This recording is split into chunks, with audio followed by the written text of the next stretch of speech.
Hi, I'm Stephen Kent. We're going to follow a kind of a routine here where each of us is going to discuss an element that we think separates the great games from the good games and use an example of why we think that this game falls into which category. I do want to set a little nomenclature as we get started. I'd like to suggest for convenience that 40 to 60% of games are adequate. Then you have the good category, you have the great category, and then you have the iconic category. And we're really talking about the difference between the good and the great because there are iconic games that have been pretty bad. And there are phenomenal games that went unnoticed. So by introduction for myself, I am a game journalist. I've written columns for USA Today, MSNBC, the Japan Times, the Los Angeles Times Syndicate. But spoken in the Senate about video games for actually a 10-year stretch. Mike, introduction? Sure. My name is Mike Fisher. Currently, I'm a professor, a member of faculty at the University of Southern California Games Program. I'm also a consultant and investor in games. But prior to that, for over 30 years, I was working in game publishing. I started my career at Sega in Japan in the early 8-bit days. And I've stayed in the industry ever since, including senior roles at Xbox, at Epic Games, where I worked on Fortnite, and Square Enix America, where I was the CEO for about 3 years. Okay. Dave? Hi, I'm Dave Yonomini. I'm the CEO of MobilityWare. And MobilityWare may not be a huge company, but it is somewhat known because we were a company that launched 13 games the day the App Store opened back in 2008. And some of those games that were popular then are still some of our important games today. So I'm going to, sort of differ with Mike on his definition here, but that's because, not Mike, but Steve, but Mike and Steve know real gaming. I'm more of a businessman, so I'm going to approach it from that standpoint. Good. Okay, so I'll start us off. I want to talk about a game called Mortuary Assistant.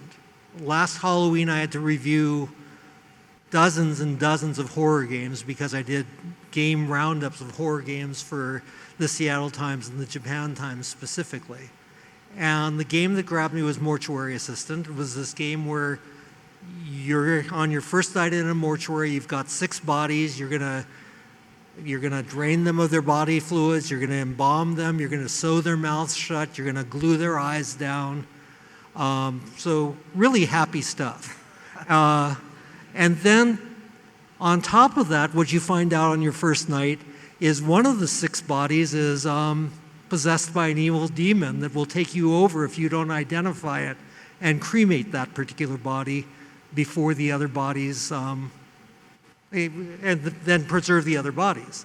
So a lot of stress. You really start to feel it the first time you take a body and you've sewn its mouth shut and glued its eyes and put in the embalming fluid, and then it sits up and walks off the table. Just in that sense, a brilliant, brilliant game. In the sense of good, it achieved everything it wanted. But I'm going to argue that this game never made it great, because for me, the element that stands out between the good games and the great games is generosity. If you play a Pokemon game, or you play a Grand Theft Auto, you're inundated with more and more stuff. When you played San Andreas, you thought, okay, this version of LA is pretty big. And then you unlocked San Francisco, and then you unlocked Las Vegas. To me, the great games, they give you stuff you want, and then they keep on giving it to you. So the problem for me with Mortuary Assistant was it was a 5 to 10 hour game, depending on how scared you got and how much time you went hyperventilating between moments. So that's my element. Any comments on that? I approach it from a different point of view. To me, the games that are really iconic, the ones that do one of two things. Either they're games that touch your heart, or they're games that bring people together. And the games that touch your heart are almost universal. I was hosting a seminar in Saudi Arabia, and I asked our audience, what are the games that have moved you emotionally? And people told stories about Final Fantasy VII, or Detroit, or Last of Us, and games that would make them cry or inspire them. But there were also games that brought people together, and Pokemon Go is a great example, where people would play with their friends or their parents. And I think Fortnite and Rocket League and League of Legends are games that are really special because the social bonds, the friendships that you make. When I was CEO of Square Enix America, I would get invited to weddings because people met playing Final Fantasy Online, they fell in love, and they met in real life and got married. We got invited to Final Fantasy themed weddings because of that. And those are the special experiences that to me mark the iconic and the greatest games apart from the rest. And I should point out, the reason that I'm here today is because I expect you to make the next generation of those games. We're here, the greatest collection of developers in the world, more software developers probably in India than anywhere else. We share that same passion for games, and the reason I'm here is I expect that in the next decade, more and more of those great games we make, I hope, will be made here. Hang on, before we go to you, Dave, I get to pick on Mike here for just a few minutes. Well, first of all, my comment about iconic games is that I would say that Pac-Man for the 2600 was an iconic game and probably the worst game of its generation.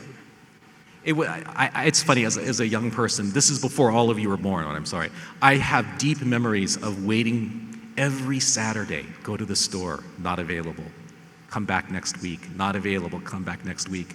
Then finally buying it, bringing it home, and how disappointed I was. But that game was iconic because the original Pac-Man was such an incredible world-changing game. And then the other comment is that, so for instance, games bringing people together or touching your heart, I would argue that Plants vs. Zombies is a great game. I don't think I'd want to marry any girl that I met through that game, and it certainly didn't touch my heart, but it kept me playing. I mean, it really depends on what your definition is. To me, that doesn't meet my bar, and neither does Candy Crush, which clearly has engaged billions and billions of user hours. But I feel like in 20 years from now, people won't still be talking about that game in a way that influenced others or changed lives or inspired people to become game designers. So it's a very successful game, but I wouldn't put it in the category of those as original, high quality, but I just don't think it meets that bar in my book. So now that you've stepped on minefields on either side of you, when you and I spoke on the phone, didn't you list the game that you thought, a mobile game that you thought was iconic and great? Yes, it was Candy Crush. And again, I expected this to be somewhat controversial, and I expected Mike to approach it from a game design standpoint, which is perfectly reasonable. But as I said, I'm not a game designer, I'm a businessman. And so I was looking at the results more, and clearly Candy Crush is a great game from that standpoint. I didn't say it's a great game from the design standpoint, but in terms of the results and the fact that people love it, I mean, it's clear from what it accomplished that people do love the game. Now, Mike might ask, why would people love that game as opposed to one of the other ones? But they do. You know, like, why did you pick your wife instead of another woman, right? Well, I mean, but it's actually you said that because I didn't have a set of criteria that I checked off. But when I met her, I know she was the one. But look, there are great mobile games. The challenge I have is what the CEO of Machine Zone once said. He said, I don't run a games company. I run a mobile traffic monetization company. And mobile games are just the mechanic I use. And I think that is the problem. The fact that we have this free-to-play microtransaction mechanic that limits what kind of games can be successful. Because for me, Pokemon Go and Monument Valley, both mobile games, are two of the best games ever made in the world. So I don't think there's any reason that mobile games can't be great. And I'm excited because in India, my understanding is that obviously mobile games dominate the market here, but they don't necessarily monetize the same way that Asian or Western markets do. And this is a real opportunity for innovation. And I think the most important thing that can happen to make mobile games more iconic and great is for somebody to find a new business model, so we're not stuck into this microtransaction hamster wheel that limits creativity. Which brings up a really good question, but I'm going to wait and let you speak first, Dave, because I've interrupted you here. No, I was going to say, while I had a different definition, I do agree with Mike in terms of the aspect of games bringing people together. I think that does make a game iconic in that sense, right? And I think that's something that we as a company aspire to as well. Can't say that we've accomplished that, but that's certainly something that we would like to do. But isn't bringing people together more of a new thing? You brought up Final Fantasy VII, which is very much a solo game when it came out. I think solo games, again, I think they're games that either touch your heart, which are primarily the story-based games. Just like a movie can make you cry, a great game can make you cry with the game story. But I think particularly these days with games as a service and multiplayer games, it's important. And years ago, when most multiplayer games were on a sofa, I was doing research for Sega sports games. And we showed people the Sega game, the American football game, and the EA game. And the user said, yes, the Sega game is better than the EA game. We said, so will you change? They go, no, all my friends play the EA game. That's why I'll play. And those memories of playing together with your friends in school are bonds as deep as any other kind of activity, being on a baseball team or a football team or a cricket team. So I think that those are the two categories, the sort of the games that will make you cry or laugh, as well as the games that have that social experience. And that's a newer phenomenon for sure, but at its core, it has been around for long before even online games existed.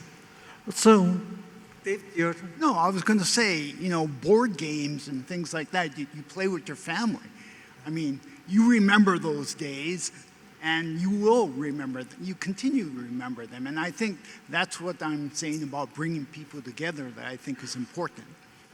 by the way, I would like to add games that scare you, because one of the things that or games that take you to places you want to go, but you know you better not go to. So the Grand Theft Autos that take you into a crime-ridden city and let you be a criminal, or a Castlevania, or a... Oh, that first Resident Evil, when the dogs jumped through the window, Yeah. I almost peed my pants. And that was, 25 years ago, and I still remember that moment. And the crows cawing at you as you walk in that room. Yeah. Yeah. So, Mike, give us a great game that's recently come out. For games that have recently come out, that's a tough one for me. And this is the interesting thing about games today, is that the game that I still play the most this year is probably 10 years old, and that is Rocket League. And one of the things that makes it special for me is I play with my children. It's a multi-generational game. I'm living in Japan right now. I have one son in China, one son in Seattle, or in San Francisco. But that's what we do. That's how we stay together. That's what we play. So in terms of games that have come out this year, I have to admit, I don't have a Nintendo Switch. But I think that the last Zelda game that came out is the one that I think has had the most impact on the world. I had higher hopes for the Bethesda game Starfall, and it was really interesting how it faded. The game that I'm most interested, I'll play it when I come home right now, is Alan Wake 2, which has been in development for so many years, and it's finally coming out. And the things that I'm hearing about it are that it is like a game of the year type of quality. It's another horror suspense game, so I'm very interested to see what that's like. Horror works with gaming. And Starfield and also the latest Baldur's Gate are interesting because they were highly delayed games. Dave, how about you for a recent game? I can't think of one that really piques my interest because I'm much more of a person who likes older games. I mean, not just because we do that in our company, which is, work with games that have been around for ages, but that is something I like because another aspect of what I consider makes a game great is the longevity factor. And so I go with very traditional games, and I haven't seen a new implementation of a traditional game that has really caught my fancy in a while. In the time that it took you to answer that, one game that I just saw that I absolutely loved, it's called Golden Tides. I am not a big Web3 crypto person at all. And this is the first time that I saw a game that uses the NFT model in a way that I think makes the experience better. It's a pirate game. And it's like a tower defense MOBA, and your tower is your pirate ship. But the way it works is, if you want to spend money and buy an NFT, your pirate ship is your NFT. You're the captain of the ship. If you don't want to spend money, if you don't want to buy an NFT, you can become a crew member on somebody else's pirate ship. So it's just like the real world, right? The ship owner is the capitalist and the crew are the workers. And then you fight battles against other players or seek treasure. And so you can, earn NFTs. It's not a play to earn model so much as just using it as a way to implement the transactions. But Golden Tides it's out now on the Steam store, I think in beta. It is a very, very interesting new, again, what I like is the way they took the business model in a new direction that empowers a type of creative play that wasn't possible before. And I just love pirate ships and pirate games.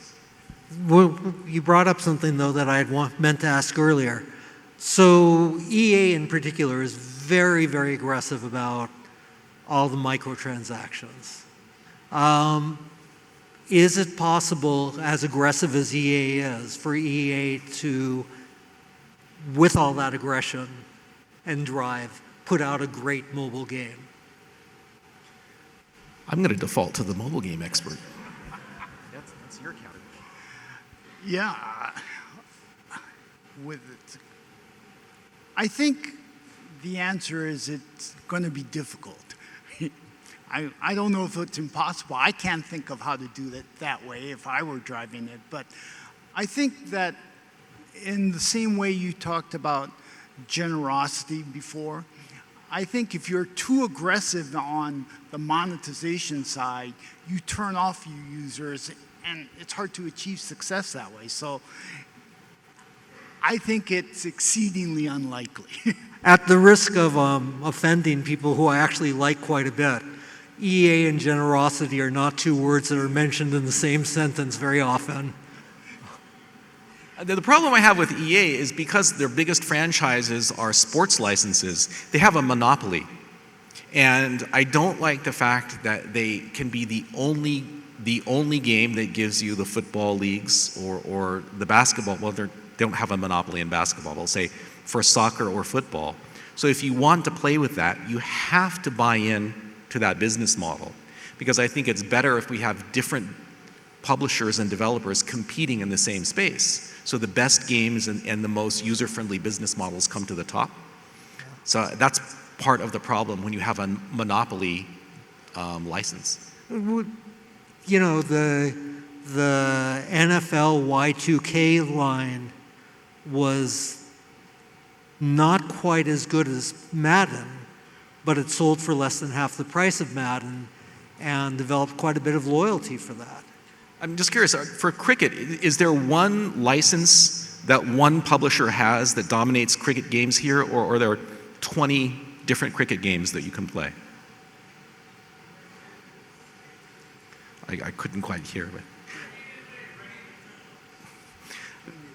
Okay, good. I'm happy to hear that, because that's always the danger. If there's one license, it's a very big check that the publisher can write to the licensing organization, but it really sucks all the creativity out of the marketplace.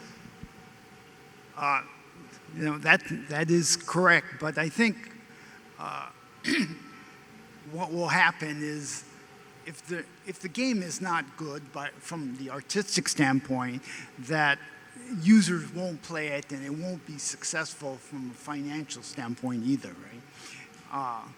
So not knowing what it is in football, if the EPL or something tried to charge an exorbitant license, and whoever EA were to get it and the game were terrible, I think what would happen is that they would another company would license from a different organization and hopefully come up with a much better game. As I recall, the license that the NFL charged was $300 million. So the game better be good to make that money back. No, I was going to say, again, the nice thing about the EA games is I understand that most of the games monetize a high percentage of their audience. So 30% of the people who play the FIFA, it's not called FIFA anymore, EA Soccer Club, actually do some kind of microtransaction. Most free-to-play games, fewer than 1% of all gamers spend any money on it. And I asked a friend once who was a community manager for a mobile game, a successful game, but not like a top 10, right? But I said, how much do your biggest spenders spend on the game? She said their number one spender was based in the UK. His family owns a company that made factory equipment, and he spends $100,000 a year on the game. And the number two spender was a New York attorney, like a high-priced lawyer, corporate lawyer, and he spent $80,000 a year on the game. And I think when you're optimizing against that kind of audience, you're not going to make an iconic, great game that touches millions of people and brings them together around the world. Free to play my you-know-what. But anyways, how important are graphics?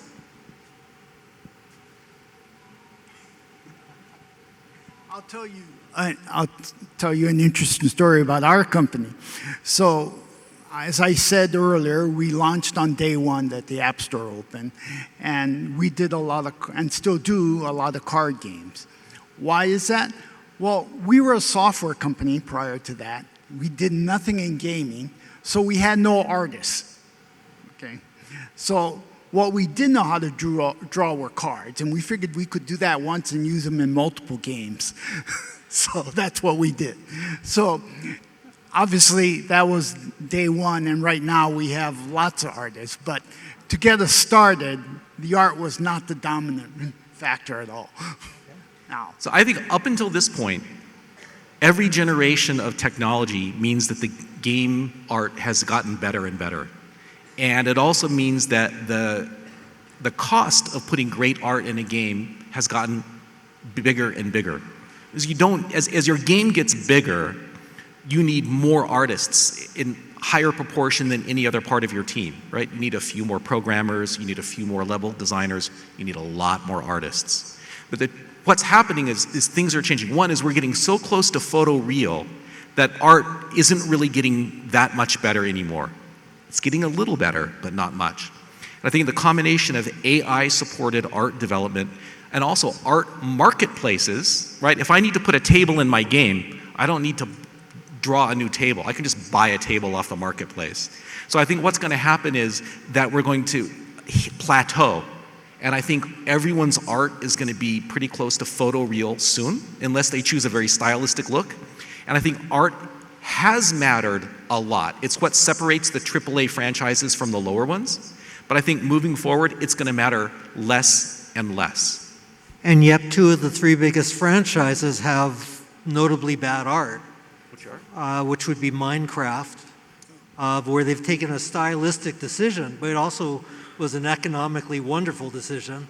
And frankly, the Grand Theft Autos aren't much to look at. They've improved. but they're still, and those are two of the three most profitable franchises of all time. Yeah, it's a great point. And you know, look, a game doesn't need great art to be successful. That's for sure. But I think for the people who have the existing franchises, they defend their market leadership by spending so much on production values. You think of it like film, right?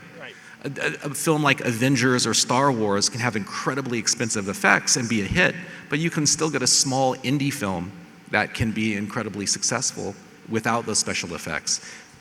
But it's an insidious trap, too, because the more you spend on special effects or great graphics, the more you are expected to have them.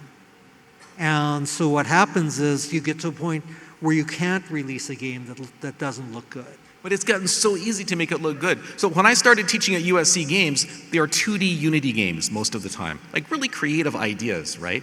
Now I go to the Games Expo, and these kids, they're kids to me, these kids are making AAA quality games in Unreal Engine with zero budget and very limited resources. So there will always, and I hope there will always be people who focus on creativity first and production values later. But if you want to go down that path now, it's so much easier than it ever was. And wait until AI tools. No, I don't have anything to add there. I totally agree with you that it was a differentiator in the past. It will become less so in the future because it becomes easier and easier for others to generate that. So with the PS3 generation, they argued that this could be the last generation of consoles and everything would go PC or computer. Now we're on the PS5, and what a surprise, they're still saying this could be the last major generation of consoles. Are consoles going to go away, guys?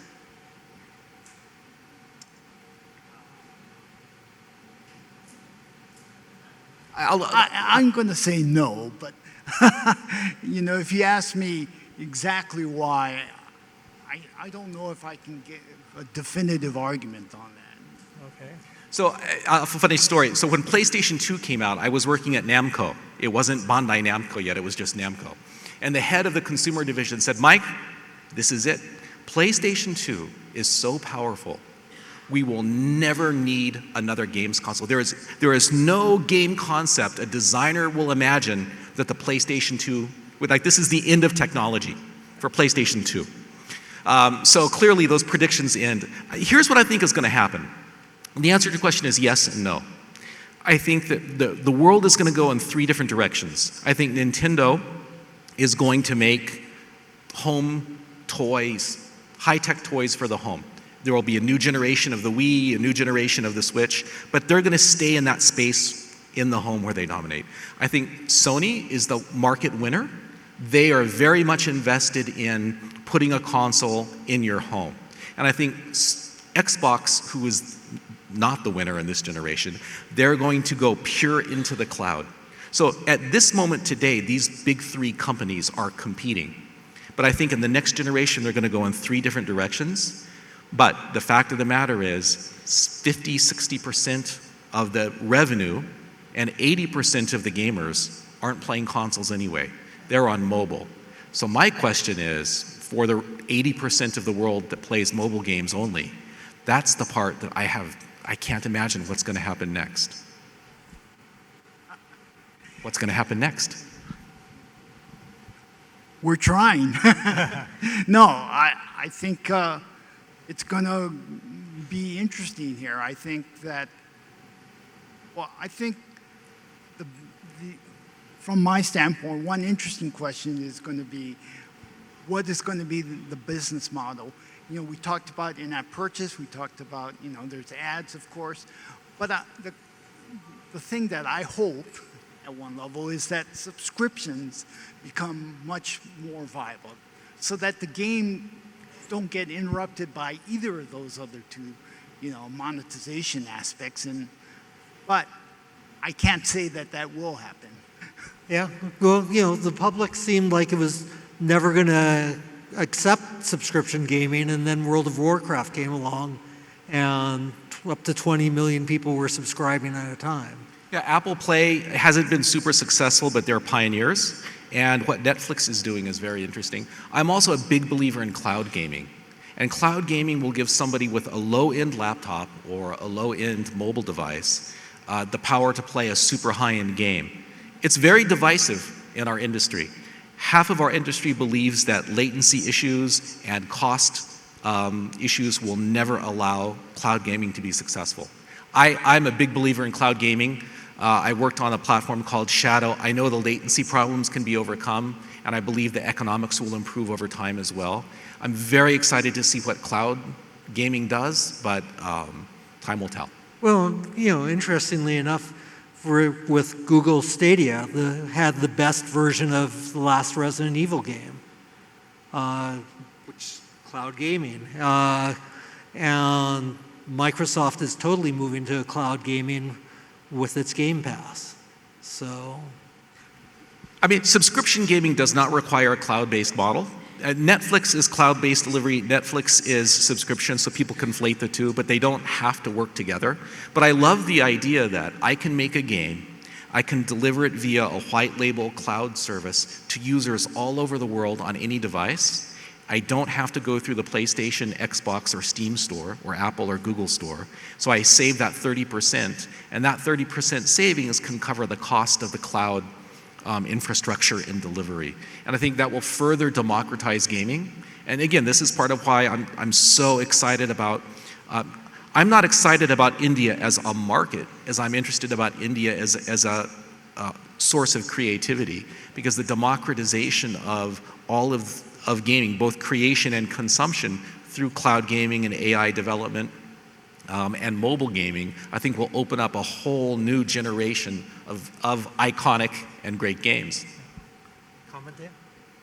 Yeah, I'm going to say I like the cloud game, but I don't think that's going to win out. I think it will exist, but I think the fact that it's just so easy to put so much processing power on your device, people are going to take advantage of it, and they will. Well, it's worth pointing out that Mike here, our cloud gaming advocate, was at Sega when they had the Sega Network. Yes, the Sega Network, that was an amazing, and the problem that we had with the Sega Network was that not the cloud part, it was the subscription part, where people would play the games very quickly and then end. Because the problem is today, so back in our day, we defined a hardcore gamer as someone who buys 5 games or more a year. So if $60 a game, that's $300. Today we call a hardcore gamer someone who plays 20 hours or more a week, because they may play one game only, right? But they play that game, years and years at a time. And with mobile, they may have gotten that game for free. Yeah, exactly. So you don't need a subscription to 100 games a month if you're only playing that one game. And so what I think will happen, I hope will happen, is that we will have a diversity of models. So there will be cloud gaming, but it won't dominate. And I think your point about processing power continuing to grow so that you don't need the cloud is a very fair, very valid point. Okay, I'm going to take up with one question on grade again for a second, and then we'll open to questions from the gallery if you guys have some questions. I'm going to bring up Tetsuya Mizuguchi's game, Rez, which I consider to be certainly the greatest game to come out on the Dreamcast, which is kind of like being the best player on the Seattle Seahawks. Nobody cares. The point being that to this day, a lot of game experts internationally still refer to it as their favorite game. Can a game, so it can never be iconic if it came out on Dreamcast. Part of being iconic, it's like being a supermodel. It's not just a question of being pretty, being fit, having a good taste in clothes. You have to have come out at a time when you were what the public is looking for. Rez came out for Dreamcast as Dreamcast was dead. Yeah. I was at Sega and I published Rez, and it was not successful. And then I also was working at Xbox when we put on an Xbox Live Arcade, and it made more money as a republish on Xbox Live Arcade than it did. Here's what I think, look, this is true in film as well. There are films and TV shows that were not successful when they were released, but then over time, they became legendary. And you're right, I know many studio CEOs, particularly in that mix of music and gaming, that were inspired by Rez, right? Beat Saber, the most successful game for VR, was inspired by Rez. So was Guitar Hero. Yep. And what I think, this is the most important thing that I wanted to say about this secret to successful or iconic games. So I lived in Japan for 10 years. I eventually learned to speak Japanese. And there's a phrase in Japanese called Niban Senji, which means the second cup of tea from the same old tea bag. And most games today are Niban Senji. They see something that works, they just copy it, and they make their own version of it, and they publish it. And it may even be successful, but it's not original. It's just a weaker version of the original tea. And I think the games that really inspire are the ones that change the status quo. There was no game like Rez before Rez. Comments, Dave? I'm not familiar with the game, so I don't have much comment. But I agree with what Mike said here. It makes a game like Monument Valley, right, for mobile. There was never a game like that before. The Pokemon Go. I mean, obviously, Niantic had tested that model with an earlier version of the game called Ingress. But Pokemon Go was so revolutionary. And, if someone had pitched that game to me, I don't know that I would have greenlit it because it was so original. It was outside my ability to imagine it. How much damage did Pokemon Go sustain, though, by launching with as many bugs as it had? I would love to have a game that successful, bugs or not. The same with Witcher 3. For instance, everyone was waiting for Cyberpunk. It came out with bugs. They've fixed the bugs, but the public hasn't decided to go back and play it. Look, if you're a really handsome man, but you have a bad personality, people will forgive you. If you're not handsome and you have a bad personality, people will not forgive you. So I think if a game is great in its core gameplay, but it has bugs, people will forgive it. But it's not very many games are that good. Okay. As I promised, let's open. Are there any questions? If you want to come forward, if you have questions, come on forward.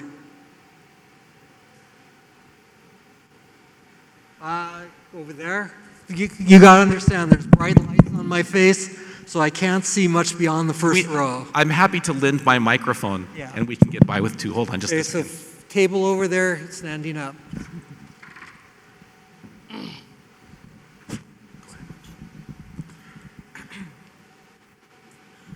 So I have a couple of questions. First one is, how do we come up with something original? Since we are at a point where almost everything we make and see these days seems very generic. So no matter how hard we try, let's say we are trying to make a hero who is doing adventures and trying to find stuff. So it's either put in the Drake category from the Uncharted series, or if it's a female character, then it will be put in the Lara Croft category. So how do we come up with something original? I'm sorry, I couldn't understand. Yeah, you know what? Come on up closer. Let's hear you up here because the reverb is ruining you. All right, yes, sure thing. Sorry about that. So am I supposed to speak in the mic or what? No, you were doing everything right. It's just the mic. Just tell us what that. All right. So the thing is, these days, whatever we see now, everything that's an original idea, that doesn't seem original anymore since we are at a point where everything is at a saturation level. So let's say we are trying to make a new character or a new IP. It will always seem generic no matter how hard we try. And if we try too hard, it ends up becoming something that just doesn't make sense, that just doesn't feel right. So how do we come up with something original? This is a wonderful question. Okay, so you have to speak away from the mic. What he's saying is because it feels like everything that has been done already and there's nothing new under the sun. It's saturation. Yeah. To begin with, I want to take a quote that I heard from Mark Cerny, the creator of Marble Madness and the designer of the PlayStation 4 and 5. And I think one of the three great minds in gaming. And Mark Cerny said that if you want to create last year's great game, do a focus group. because they will steer you to whatever they like right now. If you're looking for something new, it always seems like no one's going to come up with something new until somebody does. So is it okay to get inspired from a lot of different characters at the same time, like not be like literally copying them, just like getting a lot of heavy inspirations from them?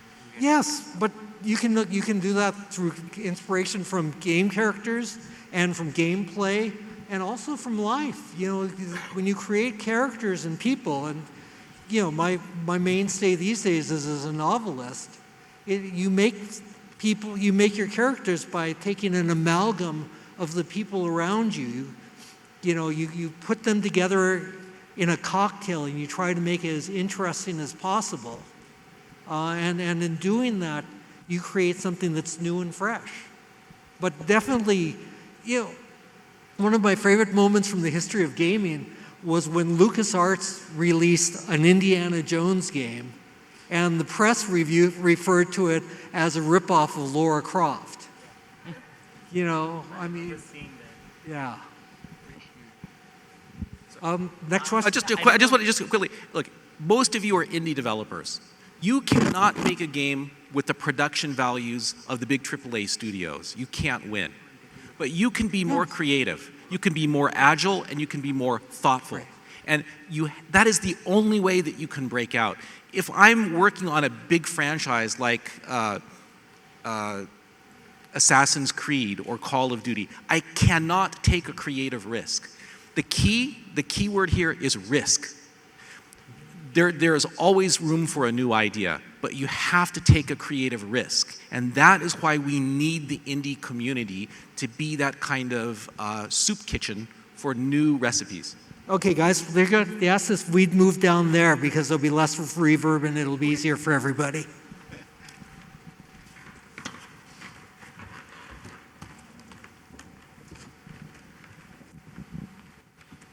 Next question, anybody? I do have another question, but yeah.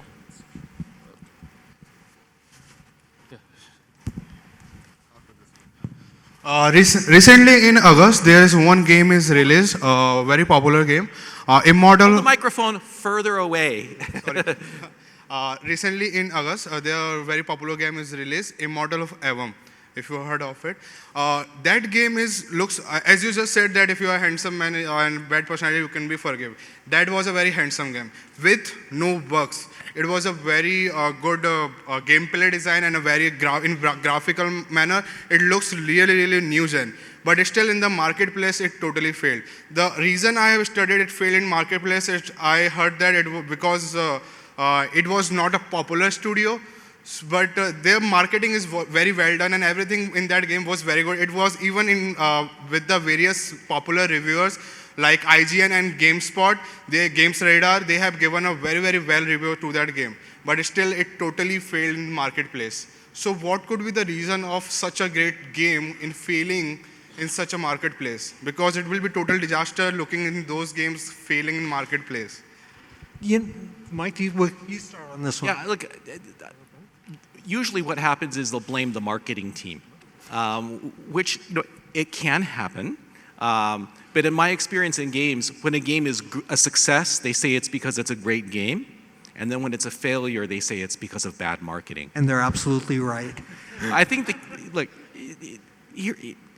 when you design your game, you need to think about your marketability from the very beginning. The problem with a lot of the games is first we make them, and then we think about how to market them. And you need to think about that marketing from the very beginning. And a lot of times it's about creating a story of the game that's easy to share. I'll tell you a brief story. One time I met one of the most world's famous toy designers. I said, "Where do you get the idea for your toys?" He said, "I get 100 ideas every day. But I narrow them down with a filter. And the filter is, can I communicate what makes this toy special with a 15-second video? 10 seconds if I can." So I think it is important for you to be able to communicate what makes your game great. If that's not possible, then you just have to hope that word of mouth will happen over time, and that's a very risky move. One other thing I'd like to add to that, we celebrate Apple products and we celebrate Nintendo games because Nintendo and Apple have this wonderful ability to tell the audience what they're going to like. And that's great. If you can do that, that's great. But the reason Apple and Nintendo stand out is because they're pretty much the only companies that can actually get away with that. So many companies, and Nintendo even will come out with games that they think, boy, people are going to go crazy about this. We'll add an iPad to our Wii console, and boy, the world will go crazy about it. And they don't. You know, we celebrate the pioneers because they take chances. But the truth of the matter is, frequently we overestimate when we do that the appeal of what we're trying to do. And the public really isn't interested. They look at it and they shrug their shoulders, and it doesn't matter how good the graphics are or how good the marketing team does, the public really isn't interested. If you're in a studio, it really is important to be persistent. You think about it, I worked on Fortnite. Fortnite was about to fail until they borrowed the Battle Royale mechanic from PUBG. And something about that mix of Fortnite and Battle Royale made it a success. But other studios would have canceled it. Rocket League, my favorite game, it failed twice. They launched it as an original game, it failed. They relaunched an improved version called Rocket League, and it failed. But they gave away the game for free for 1 month to the PlayStation Plus network, and somehow they got a critical mass. Overwatch was originally a game called Titan that Activision canceled, and the team took those assets and rebuilt it. So if you're working on a game and it fails, take a step back, study, and decide if you really believe in it, fix it, and do it again. Most games don't fail because they're bad. Most games fail because they don't get finished. And if you can finish a game, you're already in the elite. And then the question is to study, learn, brainstorm, and if you believe in it, try again.